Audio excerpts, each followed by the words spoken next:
Good evening, everyone, and thank you for joining with us this evening. Oh, 1 second here. Yeah, thank you for joining us this evening for the first edition of the General Committee on Public Policy episode series, Road to the Midterms. Brothers, I am Brother Dr. Leonard C. McKinnis II, and I have the privilege of serving as the General Chairman of the Committee on Public Policy. Let me first acknowledge the General President of Alpha Phi Alpha, Lucian J. Metellus Jr., and his vision for organizing this committee that is tasked with the responsibility of highlighting and bringing to the forefront the conversations that impact the communities that we serve.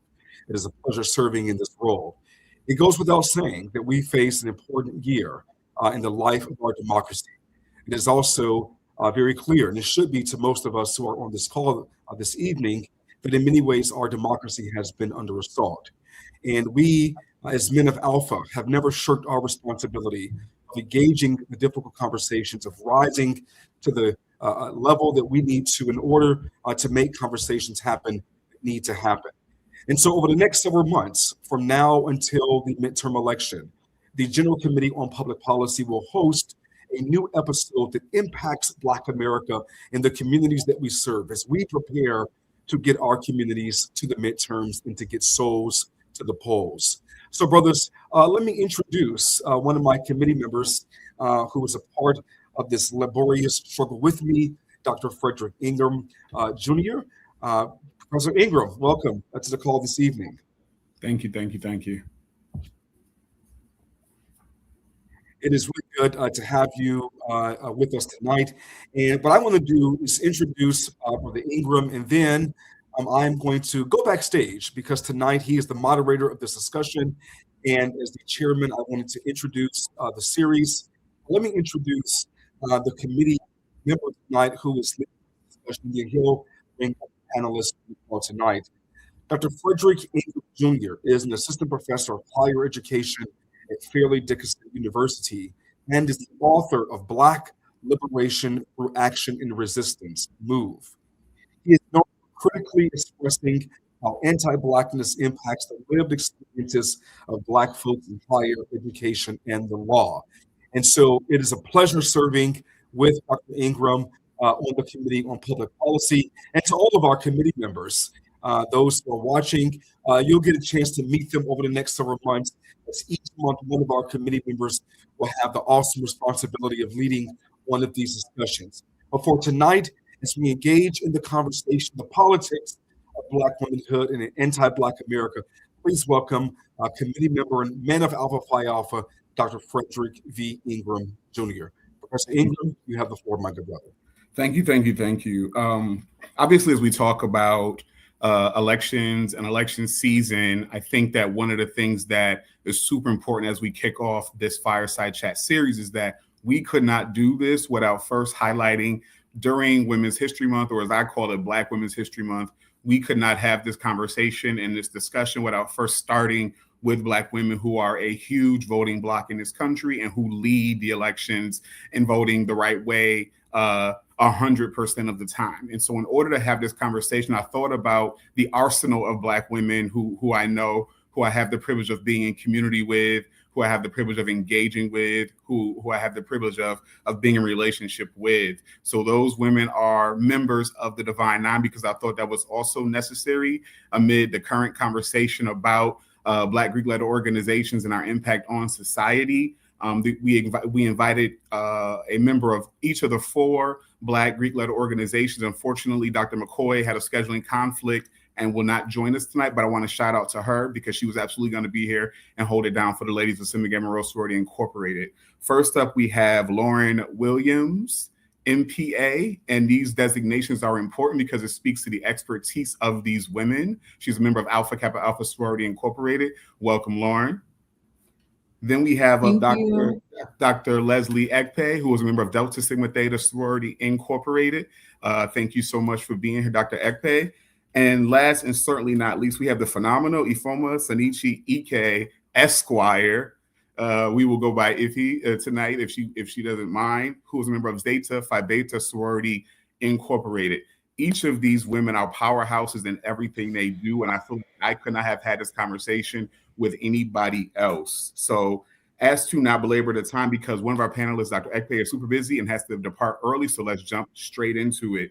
The first question we have, give me 1 second to get it up. And if he's going to kick us off with this one, the first question we have is, in your estimation and based on your expertise, what is the most important issue for Black women this election season? Ooh, you said I'm kicking it off? Okay. Well, first of all, thank you to our Greek brothers of Alpha Phi Alpha Fraternity Incorporated. Happy Black International Women's Month to my fellow sister Greeks. I'd be remiss if I didn't shout out our president, Dr. Stacey N.C. Grant. And it's important that I start off by saying we're all doing the work, right? And I think that the concept of many branches, one tree is something that always resonates with me when we talk about these issues. So again, thank you for the invitation. It's hard for me to say one issue. In the spirit of Audre Lorde, we are multi-issue individuals, right? We are able to not only walk and chew gum, but the ways that systems are designed against us, not through feelings or emotions, but actually legislated to ensure that we are taken away from liberties is very, very important. So let me first start off by saying that Black women have never fully had the access to the protections of the United States Constitution. We have always had to make life or death decisions in the gap between what this country promises and what it actually delivers. And in an already anti-Black and anti-femme world, which is really important to state because it didn't start with Trump, but Trump has been costly. And while I do not like to spend all of my time relitigating the 2024 election, it is important that we talk about the fact that Black women are not only a huge voting bloc, we do sophisticated political calculations on a day-to-day basis, right? We choose what's going on in our wallets. We are looking at what's happening to our bodies, and we're also looking at the future. And so when I think about the ways that we are looking into this midterm election, as a former attorney that worked in Capitol Hill, the first thing I'm thinking about is, are we going to have an election? And I think we have to really think about this runway and how quickly a mediocre administration that does not even care to work. When you don't work, then you are a master at chaos. And so we see that in short periods of time, it's not hard for them to sign off executive orders.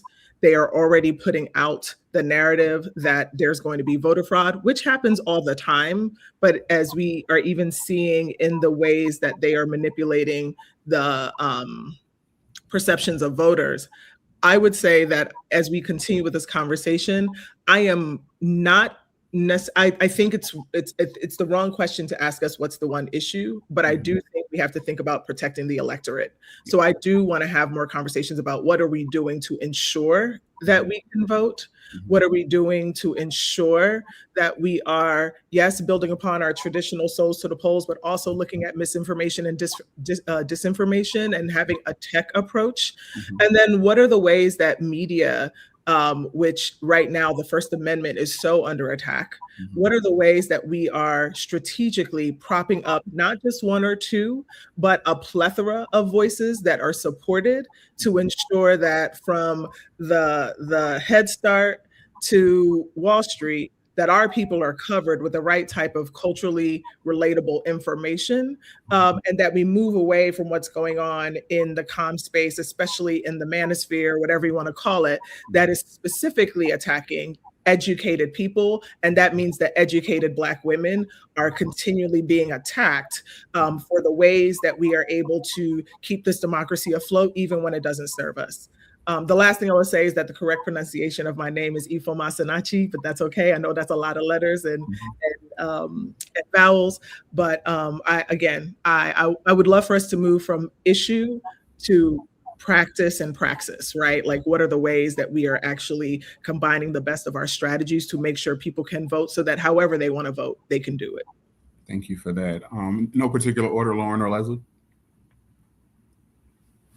Sure, I can jump in. And again, thank you to the brothers of Alpha Phi Alpha for the conversation today. I have to say that anything that I say on this conversation are my opinions, not the opinions of my illustrious sorority. But I am, of course, wanting to have this conversation during what I call Women's History Month, as opposed to History Month today. But I think so. When I saw this question, and when we were talking about this question, I kind of thought about my group chats, right? The text messages I get from friends, when people send me headlines, when they send me, did you see this girl? Or do you know what's going on in terms of topics? Because like we were just saying, it's hard to kind of drill down to just one. But I do think that there are reoccurring themes and reoccurring things that we see that disproportionately impact Black women or Black and brown women. And I think that one of them is unemployment, right? So we saw in 2025, there was such a rise in unemployment rates among Black women. We went up to around 7.3%, and by the end of 2025, which is about 300,000 Black women, when we think about it. And I know everybody on this call, everybody, all the panelists, everyone watching knows a Black woman who's out of work, right? So it could have been from losses with the federal government. We had changes, obviously, in DE&Is. We talk about the Trump administration and executive orders that have come out. And a lot of those cuts were disproportionately impacting Black women or Black and brown women. And then there's been reports about these other services where there were cuts for religious organizations, grant-making organizations, and et cetera. So there's this pervasive number, right, of unemployed women. That means when we're not working, when Black women aren't working, the economy is suffering, right? So it's a major problem, not just because we're looking at affordability and what we're paying for in our communities and everybody we take care of, but overall, there's a broader issue for the economy. So I think that, like, when I talk to my friends on our group chat, when we're thinking about the candidates that we see on the ballots or what's important to us now, when we go into November, we're really looking at those candidates, those opportunities where there will be more opportunities created to hire Black women, to support Black women in the employment industry, and really create broader opportunities for our communities tangentially because of that. So I would say one of the top things that I see, and I know there's an impact around, has to be unemployment. And there's so many levels of discrimination there and so many things that, you know, an economist would say about what's going on with that number. But for me, I would say looking at unemployment and that impact on Black women, that 300,000 number, and that impact on our communities is very important when we look at the ballot box coming up in November.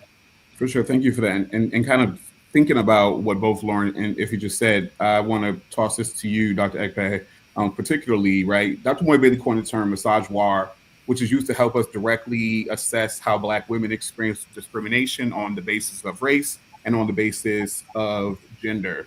How do you feel misogynoir shows up in politics and in the way that Black women experience America?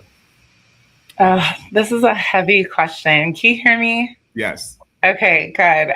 Well, first, just thank you for the invite. I love this space. Thank you for curating this space and being with these lovely women. I love to see, you know, Divine Nine Sisters in the same room having this conversation and learning from each other as well. And I would actually like to take a different position in answering this question, because I think oftentimes when we speak about Black women in the fight, the onus is put on us, but we've always done it right.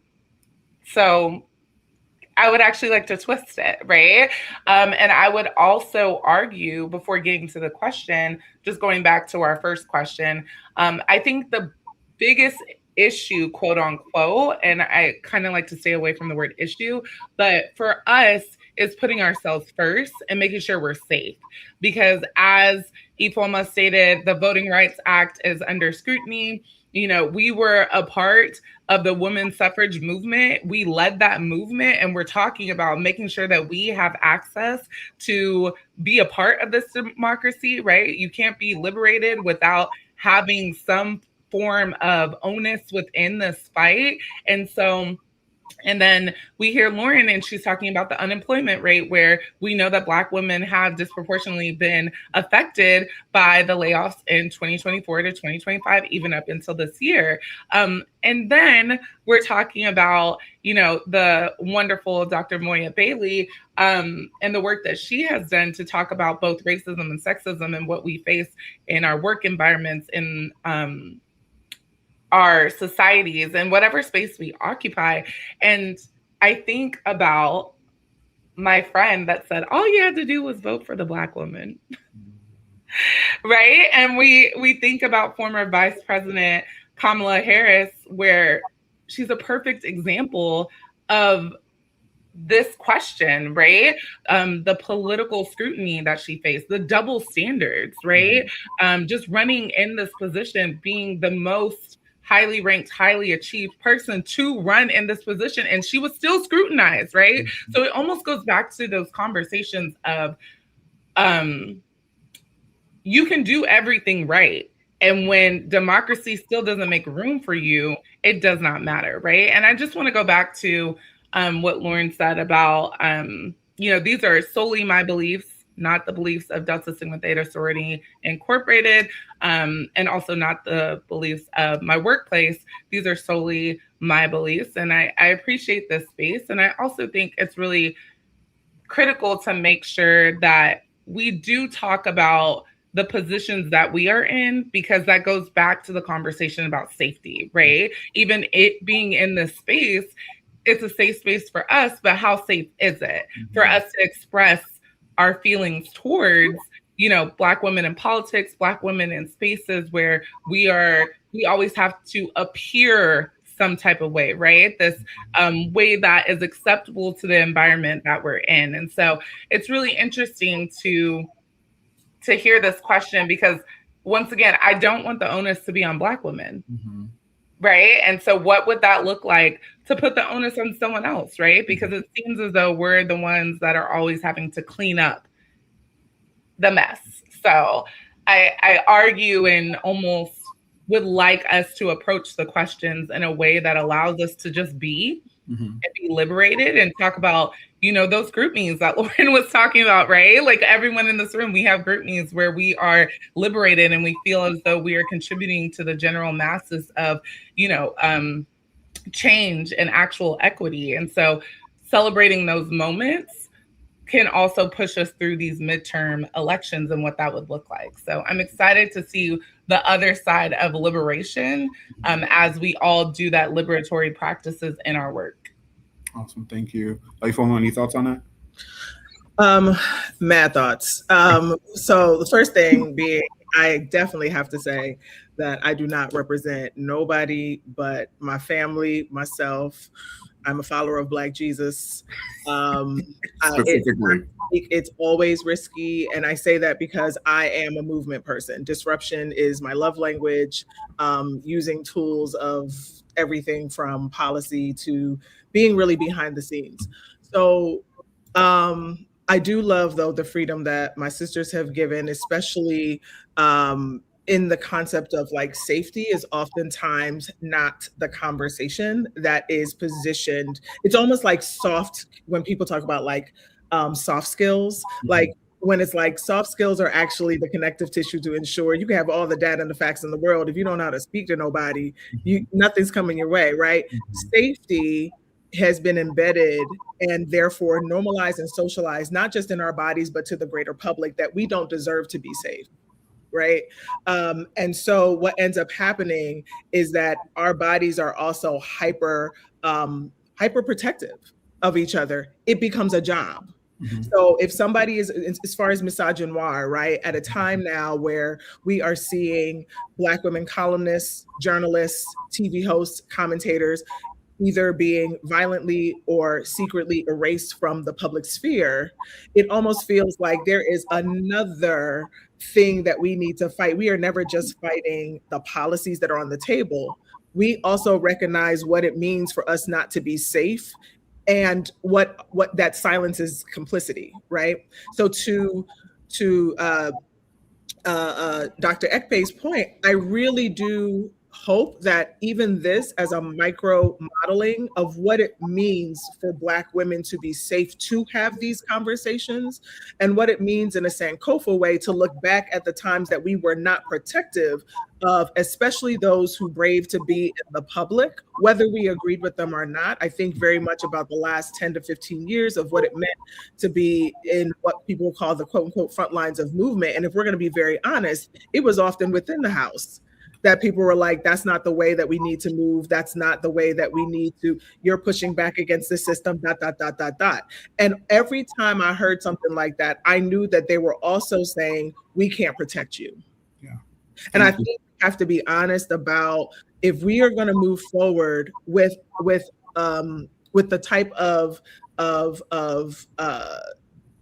racism and sexism that refuses to wear the sheets, then that means that the ways that we are moving forward has to include the safety that Dr. Ekpe was saying, that like we can't just keep risking it all, right? Even as things get riskier. So again, I applaud y'all for what you all are doing as counterparts within the community. And I'm also hoping that more of that happens, because Misogynoir is as American as apple pie.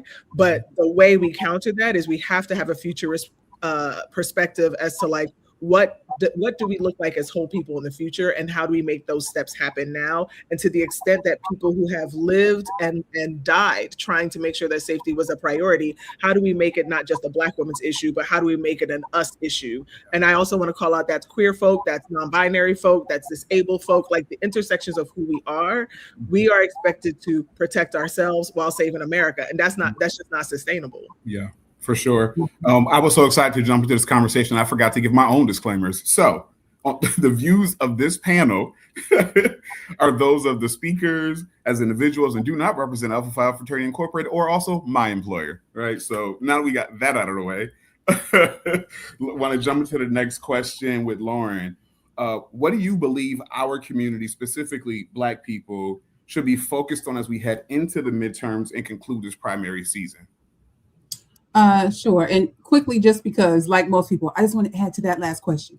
With the last question, one of the things that I want to say that I do think is related to this, right? Of course, when you mentioned Vice President Kamala Harris, of course, I was going to mention her as well for obvious reasons, but also because we also just saw that with Jasmine Crockett, right, in Texas, right? We also see so many different examples of those levels of scrutiny that we've been talking about around Black women who run for office, who raise their hands, step out, and do what other people would never do. So to all of our points, I think part of it is, because I'm thinking about your audience, is that you need to call it out when you see it, right? When we're talking about taking the responsibility away from Black women and protecting Black women, part of that is having those conversations when you're calling out, when you hear someone speaking about Kamala Harris's hair versus a position, or when you see someone talking about this versus that. I think everyone who's watching, whether you're a Black woman or not, whether you're ally or a member of the fraternity or not, has that role to call that out. Because I've been like not even wanting to hear so many conversations about these things where, like we said, Black women weren't protected, and there were all these levels to why someone wouldn't vote for someone based on their race, their gender, or things they didn't know. So I just want to make sure that, in addition to what we're saying about that protection and taking the onus away from us, that there's a level of accountability with everyone watching, because we all play a role in that, and so very important, especially as in our roles in frats and sororities. And I would say focus is, I mean, it sounds very simple, but I think it's still important, especially to me as a former communications director, is that participation part.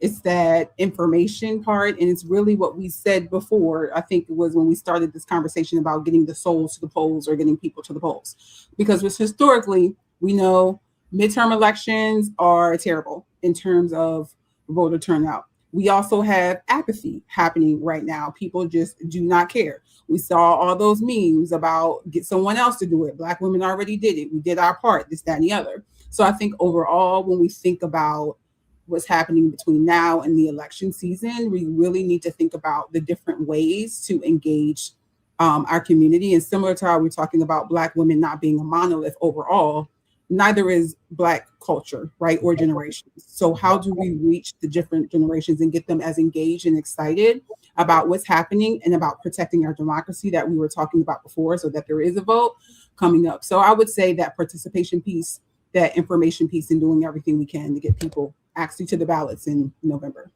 Thank you for that. And before I hop over to Dr. Ekpe, because I want her insight on this, I want to speak to a point that you just made about the silence piece and like that not being an option, right? And how Audre Lorde told us, right, your silence will not save you, and that sort of thing. I was at a panel on Friday, and it was like a panel of like 5 people, different perspectives, different viewpoints. And as you just mentioned, we are not a monolith, right? So we all have different perspectives. And some of the questions that the students, Black students that this PWI were asking were specific to like, how do we advocate for ourselves when we are facing anti-Blackness? How do we show up when we're being discriminated against? What does that look like? And I said, similarly, like, you got to speak up. You got to work as a collective, right? Don't go out as an individual, like, come together and figure out how to unify and form together. And some of the folks on the panel, an elder said silence was the best option, right? And it just made my skin crawl. Another person talked about, right, like, learning how to fit in. The students were asking, well, what do we do if people don't want to work with us? And someone said on the panel, well, you need to figure out what your issue is or what your problem is. And it made me think to what you just said, like, we are not all on the same journey of understanding, right? We are not all within our own awareness of thinking of like how we are situated within anti-Blackness, how we understand it, how we participate in it, and how we've begun to accept parts of it, right? You don't like Kamala, so you let the people make the jokes about her, right? Her Blackness, her hair, her husband, her whatever the situation is, right? Because you don't particularly like her. And I appreciate you naming that we need to speak up against and speak out against those things. Dr. Ekpe? Yeah, I was thinking about the silence piece because I know we've hit on that a couple of times. I was also thinking about fatigue. And so understanding your role in the fight, because your role can change. And so I think that's really critical to who we are, right? We're talking about us not being Black women, not being a monolith. And I think understanding that our role in this fight could change, right? Because if we think about the fatigue of like always being right, like we're telling you what's happening. We're speaking to, I see Foma shaking her head. Like, it's just like, you have to understand that comes with fatigue, right? We're always on the front line. We're always hosting spaces or curating spaces where we can have these open-ended conversations where we're educating, right? And if you don't think that comes with like being depleted, I don't know what to tell you, right? And even sometimes as we prepare for spaces like this could be very depleting because it's like, how many times have we said the same thing? And I see my sisters nodding and shaking their head because I know they can agree, right? And so when we think about, I'm just thinking about like the silence and the fatigue and the disillusionment, it's a lot. It can be a lot to bear. And I think it's really important that we understand that our roles will shift in this fight. There are some times where we will be at the front, where we will be educating, where we'll be having the conversation. So even when you think about midterms, I was very open about like, have you voted? Like, and I almost made it a joke, right? Just as you see someone, you're like, hey, how are you doing? Have you voted? Right? Because I think it's, it's a joke, but that is what I can do right now, right? That is my role in the fight right now. Have you voted, right? And I think we have to be careful in understanding people's positions because we don't know their connection to the democracy. And so I think we should never stray away from educating, right? I always have this conversation with my mentees and even my students, right? Just as you have a responsibility, many of us wear several different hats. We're mothers, we're friends, we're sisters, we're partners, we're daughters, and the list goes on. We're lawyers, we're doctors, we're professors. Just as you have those responsibilities, you have a responsibility to vote. And so being able to have that conversation with them and understand how those two things or several hats that you wear are similar, that's another position that someone could be in, right? And that someone could take. And so I never stray away from the fact that I will always be in the fight, but I will ensure that maybe my responsibility might change, right? I may not be at the forefront, but I will be in line, right? And maybe in this season, I'm doing more of accountability work where it's like, have you voted?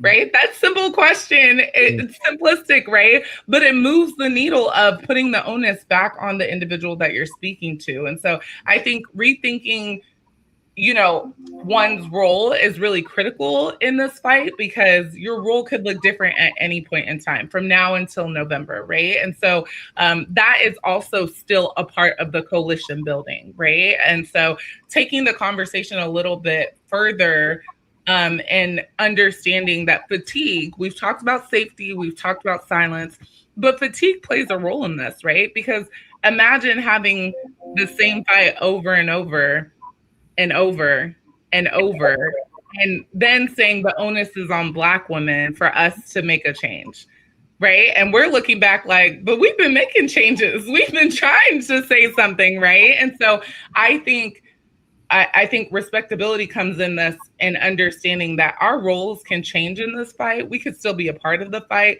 but the roles in which we play could possibly change. I think you all raise really good points, right? Because I think there's the conversation around people feeling apathetic right now. The 92% talking about like they're taking their time, but we resting right now in terms of like most of the things that people responding that way. But you also mentioned racial battle fatigue, like always having to be the ones to get out there, right? Lace your boots up and get in the field every single time, and like waiting for the other folks to show up, or having to be the person to explain your oppression to your oppressors, right? And what that looks like. And so I think for me, the response that Black women have gotten, right, in response to saying we chilling right now, people yelling at Black women, right? The white women, right, jumping on Black women for choosing to sit this out and all those other things. We see it to the point, I think, the straw and Megan. So I think this brings me to the next piece, which is, Wait, can I say something to that real quick? Yeah. I need to say something to that. Okay. Black people are fluent in different languages that white people don't know nothing about. Facts. And so when we use the word rest, Yeah. it is not the same Yes. as when they use the word rest. Right. And I think that's important to highlight, because what has happened is that they are weaponizing shared understanding of what we know coded wise, what rest means for us, recognizing that the backdrop is never going to be complete actual relaxation and an opportunity to reset. But also, we have to be honest that when it comes to self-determination, beauty, I'm Black, I'm proud, resting, like, like that, they were going to attack whatever positionality we decided to take, given the failure of their inability to see that many folks voted against their own interests. And I'm not even talking about the outliers that even exist within our own community. I have no problem saying I am very pro-Palestinian. I care about what genocide looks like in the Congo. I care about what's happening right now in Haiti. So it's not that we can't move forward without critique. But I do think that it is really important that if we're going to call it out, that when Black women are saying that they are resting, what they're saying is getting back to what my sister Leslie had stated. Don't expect us to always show up in the same way without there being boundaries, rules, and standards as to how we do anything. Because you all missed the memo that this individual who has already broken laws intends to keep breaking laws. Yeah. And so I just want to put that out there, that if data and facts were alone, we'd all be winning. Right. We're dealing with a different kind of machine. And so it made it clear that, yes, we talk a lot about liberation, but we often don't talk about the spaces where people also had to regroup and figure out, if this is the landscape, then what is the strategy moving forward? So I want to put out there that the resting, it was a gift for people to know that we were resting, but we needed to do that as strategists that have it in our DNA to be able to restructure what it looks like to liberate not just our own, but every liberation strategy from Black people has uplifted every other community, sometimes to our peril, that the rest is necessary because we too need to see ourselves in the future. And for us to survive, we actually need to take care of our minds and our bodies and our souls right now. For sure. Because and rest is, hold on, let me before you jump in, because I think to that point, right, rest is essential, because this work if you keep powering through it without taking time to recharge and rebalance and recalibrate yourself, this will kill you. This work will literally kill you if you don't take that pause. Go ahead, Dr. Ekpe. Yeah, and I will just say, to piggyback off of Ifoma, rest and silence, right? Because I love the way that she structured being able to understand that our rest and silence does not look the same. So we may be saying, I think Lauren mentioned silence, right? And we may be saying, I'm silent, and we can talk about that for days, but our silence is not the same as other silence, right? Yeah. And others' silence, and you can put whoever you want into that space, right? So I love the positionality of being able to say that our rest does not look like other individuals' rest. And I truly believe that, because even as, you know, for the women in this room, even as we identify and say that we're resting, we are still working. We are still working. It's almost as if we're saying resting out loud to make ourselves believe that we're resting. So it's like, it's just space for us to be, right? And in that space, we offer ourselves rest. And that's what that means, right? And so I think it's really critical to be able to say in this room multiple times that we get to determine, you know, Dr. Ingram, you've asked these questions, but it's up to us. Mm-hmm.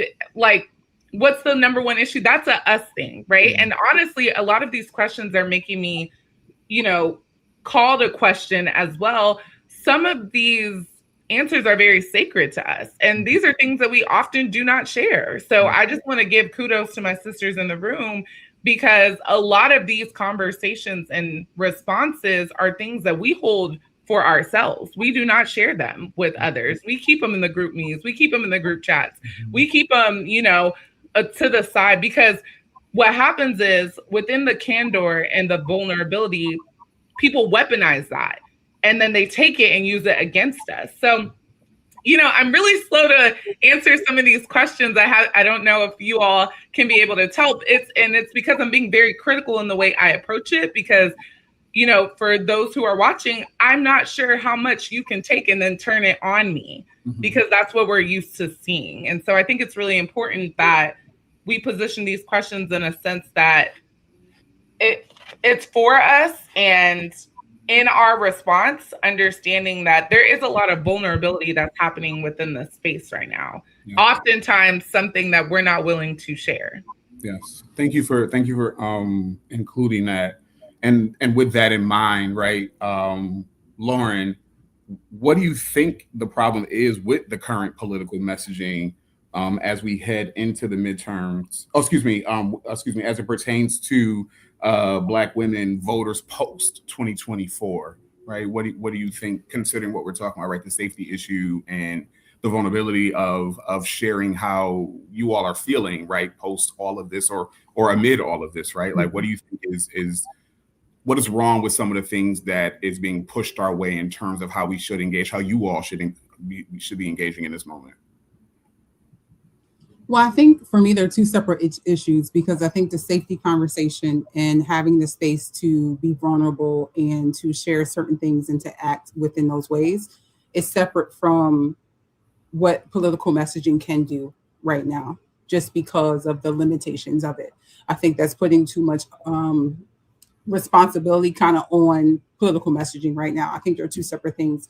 I think that, like we're saying, within our own communities, within our group chats, within our organizations, churches, etc., we have those conversations about, like we were just saying, how the movement can change and how we can do things differently, whether we're on the front lines or not, whether you're a younger activist or an older one, or etc. I think that's a separate kind of issue from political messaging. Because, you know, since 2024, as it usually happens, political messaging overall, whether it's from individual parties or nonpartisan organizations or nonprofits, is basically non-existent. Like, it just kind of stops in terms of civic activism.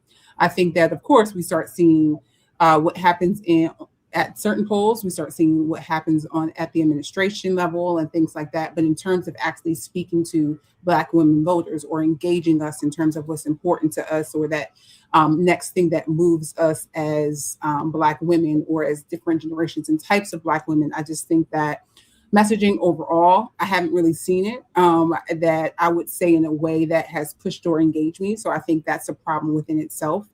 And then I think that when we look at different types of political messaging leading up into the midterm elections, whether we're looking at polling or we're looking at just making sure that we are a part of the different pieces of messaging that comes out to us, that's important as well. Because a lot of times when we eventually see it, it doesn't reflect our interests at all because we weren't involved in some of that in terms of co-creation and collaboration. So I would say two different things about that protection and safety piece that we have an onus as our community. And the second one on just political messaging as a whole, to me, is non-existent right now. Got it. Thank you. Any other, anyone else want to jump on that before we move on? Or y'all good? The only thing I want to say to that,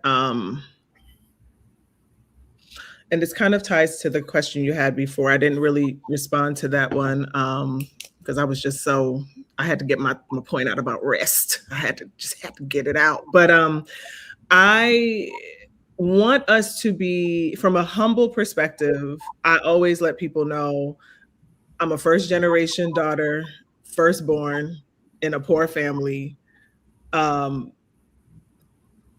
the hood. Mm-hmm. All good things come from the hood, mm-hmm. from hoop earrings to the language that people are using to sell their products. And I mean that seriously. Mm-hmm. But if we're honest about the combination of the issues that impact our people, coupled with what Lauren was talking about with political messaging, there's always been a vacuum because we haven't at times been honest about the elitism and the classism that exists within our own communities. Mm-hmm. When people talk about the 92% and the 80%, mm-hmm. I'm like, great, 92% of 2 is pretty high, but how many people didn't show up? And without casting judgment on those that didn't show up, the real issue for me is why, mm-hmm. right?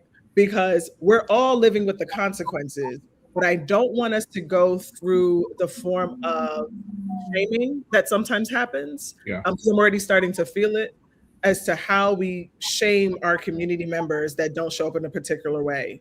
And so I do want us to be thoughtful about what does relational organizing mean at this moment? Mm-hmm. What are the ways we are speaking to individuals more about the issues that impact them versus the concept of voting?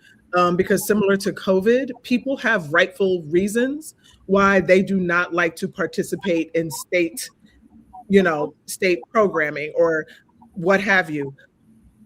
But as I think I saw today on social, one of the brothers, I believe he himself is a poster. He reminds people that you gotta then have a better option if you don't vote. And I think we have to level up with our community members. Like, fine, if the poll doesn't work for you, what is your option then to change the school board? What is your option then to deal with climate change? What is your option then to confront the data centers? And I will also say, some people do have solutions. Shout out to the St. Louis's of the world and the Georgias of the world and the Marylands of the world. Communities are showing up in between voting. Yeah. And that leads to my last point. We got to move the podcast mic from some people's mouths. Yeah. I know we share stuff because it's entertaining, but there are actions that are happening right now that we don't know about and we are not circulating. So I do think that part of the rent that we all owe as individuals that have several card-carrying members of several different type of institutions is to get back to the original purpose of service, recognizing that it is not there, that there is a heavy responsibility of being individuals that may have access to different types of information, but the power is always going to be in the people that not only show up, but those that don't. And we have to figure out a way to turn out the vote beyond our lives depend on it, because our lives we're getting targeted every day, from police sanctions to fill in the blank, healthcare, which I don't know if we'll get a conversation about that, but what's happening very quickly on policies is that in some ways, Trump is the driver of what's happening on the states. And we're not having enough conversation about this concept of state rights. Mm-hmm. And the fact that a lot of these cuts and decision-making has now shifted over heavily to the states. And because a lot of our states are run by a certain particular party government structure, that means that it's actually the local politics. that we need to be engaging our people on, and no position is a small position. So I just want to frame that it's part of the reason why sometimes we don't see wins, and wins are important in liberation, is that we oversaturate national legislation and we don't talk enough about local politics, nor do we highlight enough the wins that happen within our community. And I think that will shift attitudes if we focus more on how we're winning, if instead of just focusing on how things are designed to suppress us, because they're doing exactly what they were designed to do. That's awesome. Thank you for raising that as well. And before we lose Dr. Ekpe, I want to start this question with you, and I want to reshape how it was initially written. But in this moment, what do Black women need from Black men? What do you need? Interestingly enough, seeing this question, it just has me thinking about several things, right? But I, once again, am putting myself back in that position of vulnerability. And I think we could talk about solidarity. We could talk about visible support, right?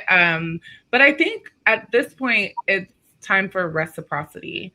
And I think what that would look like is being able to understand all of us in this space are privileged educationally and institutionally. Mm-hmm. So if we know that, right, being a part of the Divine Nine, that speaks volumes, right? Going back to what Ifoma said, I think it's really important to also understand how people come to know voting, like how it's educated for people, right? I am a daughter of Nigerian immigrants, so like we have to dig a little bit deeper than just saying voting is your responsibility. Like there has to be education behind it, and understanding the responsibilities that are tied to the histories of this nation, right? And that transcend the conversations that we're having right now. So I think being privileged educationally, how I see myself within this fight is having more conversations with individuals that don't look like me, right? Like, how are you thinking and approaching the midterms, right? Is it equally as important to you as it is to me? Why or why not, right? So I think I find myself, I get that this conversation, or not conversation, this question is geared towards Black men, but I'm thinking about my role and responsibility, and reciprocity, it far exceeds just one gender and race, right? And so I would like to almost extend this question to then say, if my responsibility as someone that is educationally privileged is to ask those questions and understand individuals, focuses or how they approach voting, I would almost argue that it's all of our responsibilities, right? We cannot understand the fight if we don't know everyone's fight. And so for me, how I've approached this is I'm in this, like, the younger generation, I don't know what's younger at this point, but they say I'm in, right, my education bag. That's what I'm doing, right? My privilege will be on display, my educational privilege. I'm going to display what I know, what I can extend. And if there's a gap that I can fill that you still don't know, as it relates to midterms, like, have you sat down and actually explained midterms to the last person you talked to that didn't know that midterms were going on? Or do you get what I'm saying? Like, that is my role right now. And I very much appreciated that role these past couple of weeks. And so I think that reciprocity looks different for me because I'm putting it back on myself of saying I'm using my educational privilege to educate the masses. So that way, just maybe, we won't have to look like this in a couple of years or this November, right? So thank you for that, Lauren. Speaking of Black men, I think, or college educated Black men directly, I would just kind of say, get over it, kind of thing. There's some certain things that I think Black men respectfully need to get over as it relates to Black women, right? So when we think about Black women making more money in corporate America, or Black women still leading families and communities, or Black women having certain opportunities or perceived opportunities of a certain level that's over Black men, I think sometimes that creates this, and it has created this competition that has really put one group against another when that just doesn't make sense, right? We don't have enough of us to be going against each other around this made up concept, I would say, around competition. So I would say there's a lot of getting over some of the things that have happened within the current society. When I say get over it, I think it's a harsh way of saying it, but as Black women, there's so many things that, like we said, we just do. We just get up and do. Like in terms of being tired, like we have to take care of this person, we have to do this, we have to do that, we get over it and we keep moving. And I think to truly help us as Black men, there are certain things that I would recommend getting over that can separate us in terms of Black women versus Black men, and really working on that partnership, having more conversations like we're having right now, and working more towards these common goals that we have in terms of being college educated people. Because like we were just saying, part of a college education is being able to take that back to our families, to our communities, to expand those who look like us and those who are coming behind us. And I think we can do that stronger together. So in a more like just direct way, there's, I think, getting over some things and then really partnering with us, really protecting us, as we've said before, and working together. Thank you, Ifeoma. Yeah. Again, getting back to the last thing that I shared about like shifting the mic, I do want to acknowledge that there are organizations like Black Men Build and a lot of intersectional spaces that have been really intentional, especially at the height of the movement for Black lives, to ensure that platforms were significantly more femme, more queer, more vulnerable than I think past movements have been. Right. And Black men were in those spaces and are in those spaces. It is important that we continue to state that we are all, getting back to what Leslie was talking about with rest, we are partners in the healing that is required. Right. I think to Lauren's point, it is hard for me, given my own personal history, but also coming from cultures that have, while patriarchy always is in the background, as a people of African descent, our cultures tend to be a lot more egalitarian than here. And here is in the United States, because I don't know who else is going to see this. And that's important, because I want to hold the frustration as a lawyer and as a historian that in a patriarchal society where white men have the ultimate privilege, there is a mixed friction of what it means to be male, but also Black. And what it means to be in a capitalist society that is racialized. So it is intentionally harmful because of your Blackness, but it also gives you these trinkets and these rewards and these things that say, but as a man, you should be able to achieve ... So I do understand that there is a frustration hyper-fueled by capitalism that has our brothers in a position where they are attacked when they quote unquote can't provide, even though the system creates it that they are not able to economically participate in the same way. But then also in the space of liberation, there is a cost of what it means to do this liberation work that doesn't necessarily have a revenue or a budget line item to make sure that our livelihood is taken care of. So there is a frustration of, well, which one do you want me to be? How am I supposed to show up?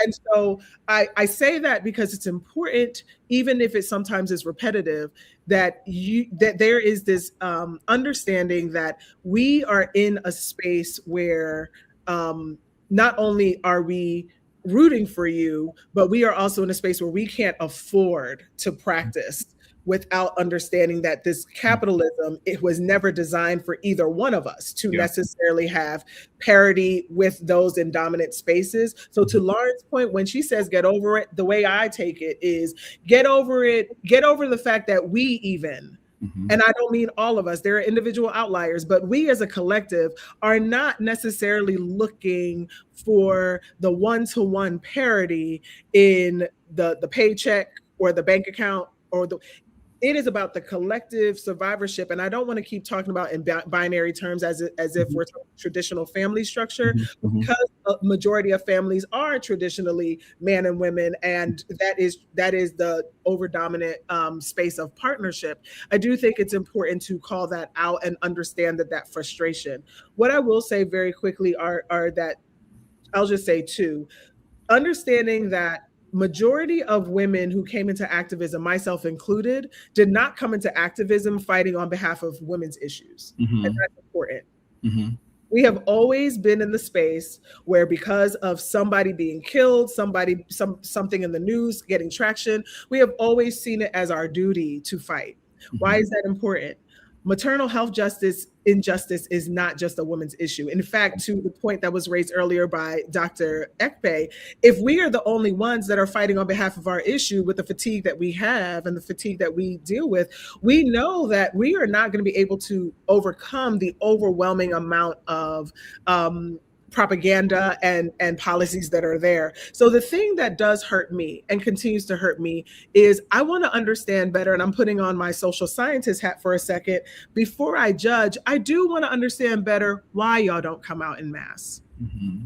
I want to hear it, not to shame, but I do want to have a curiosity space as to why are you all not jumping out when you're hearing how many of us are dying regardless of educational acumen?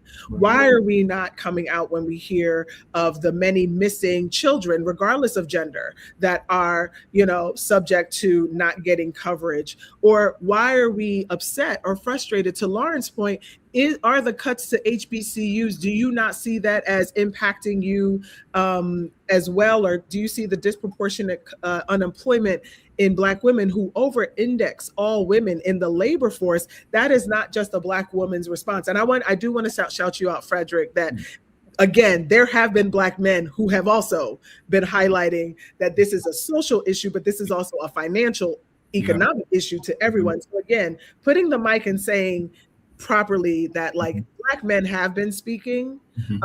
And so that leads to my last point, and this is going to be super controversial, but I think we sometimes have to say the hard things, but I say it with love. Today it was announced that the Target boycott was done. Why?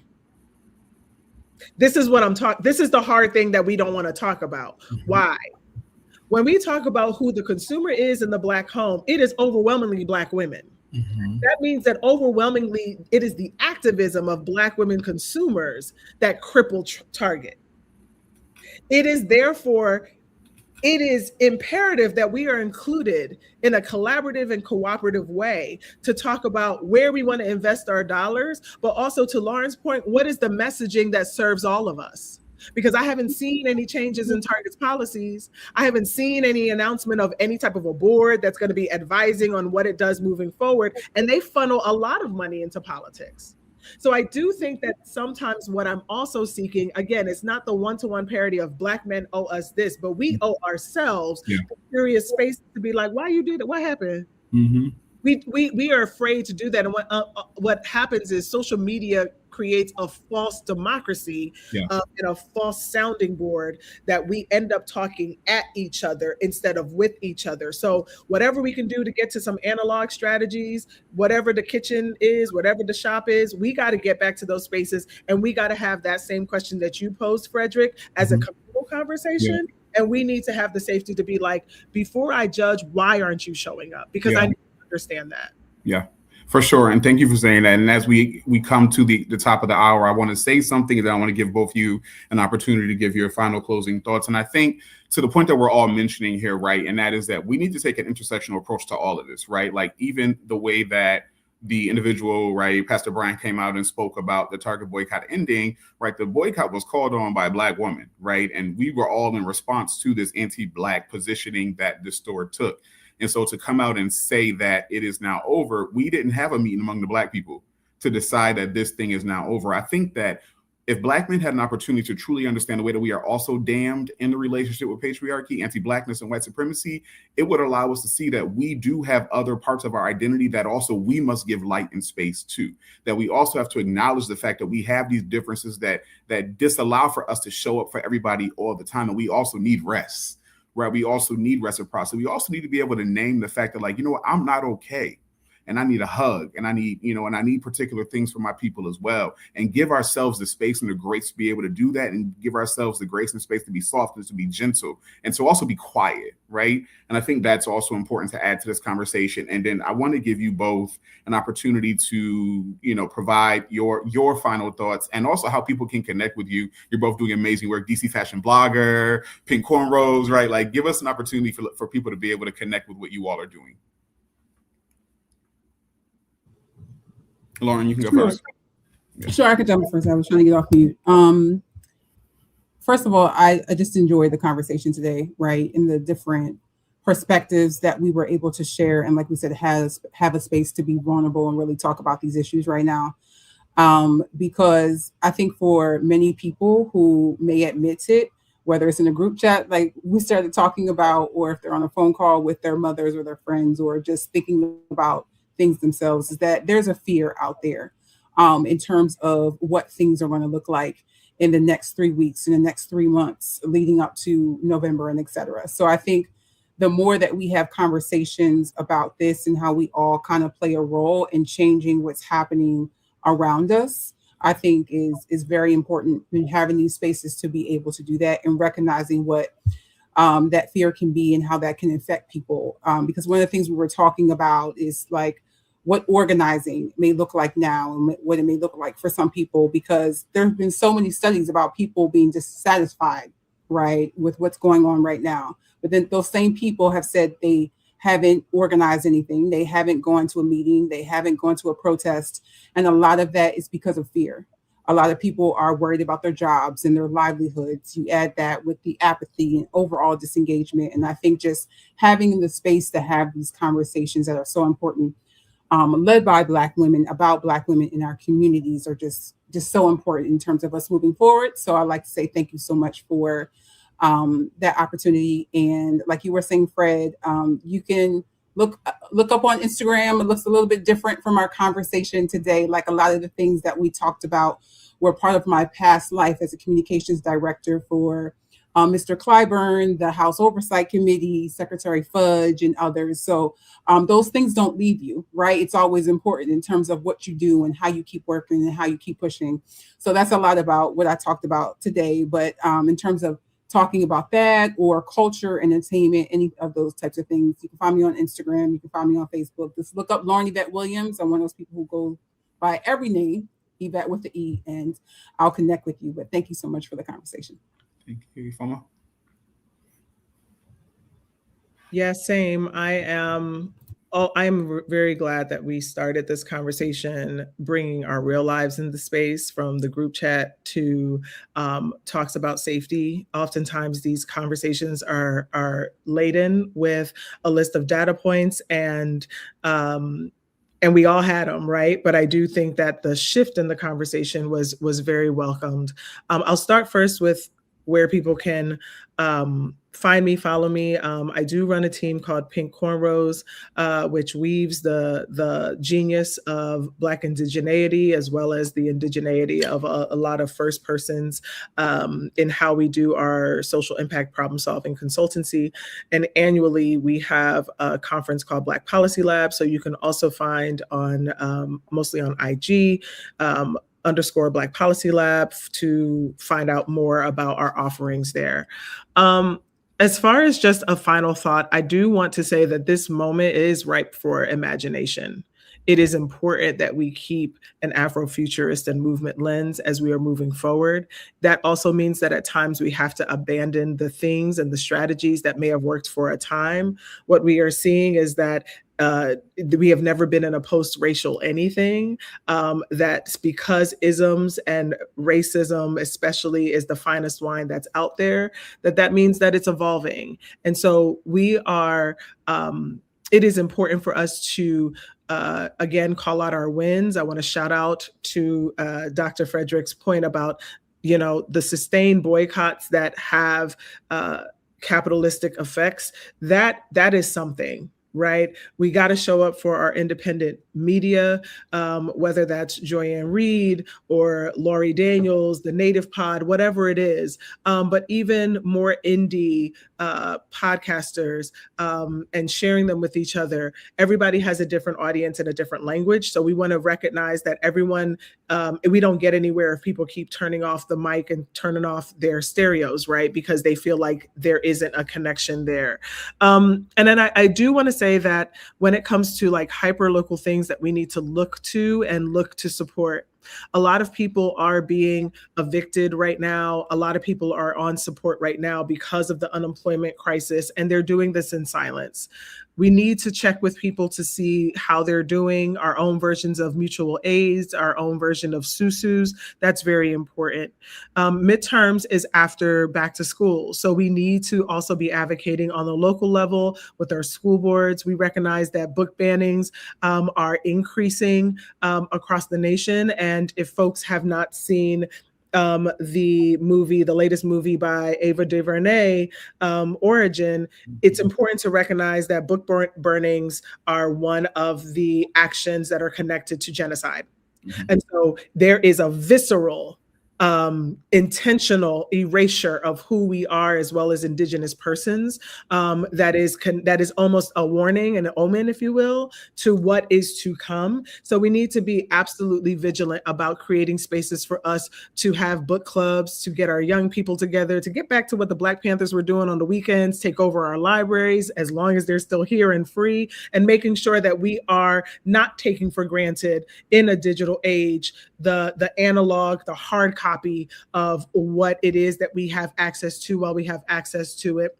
And then the last part that I will say is that, you know, I do not sit at the crux of the intersection of what it means to be, you know, queer and outwardly disabled. I am a Black disabled woman, but I am not treated as such. Mm-hmm. I do think we have to continue braving, and I did make that a verb, braving our spaces to be critical of, are we fighting for all Black people? Yes.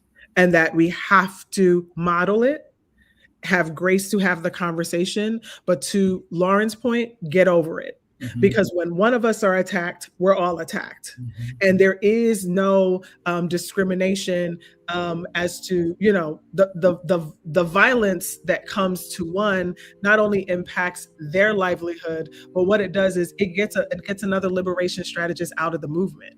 Mm-hmm. And so I just want us to see each other as the plurality of our gifts, mm-hmm. and not count ourselves out. So thank you. Sure. Thank you for that, ladies. And for the final note, in order for us to have a Black imagined future, we have to allow ourselves the freedom to dream. Keep dreaming, folks. Thanks for joining us. Have a good night.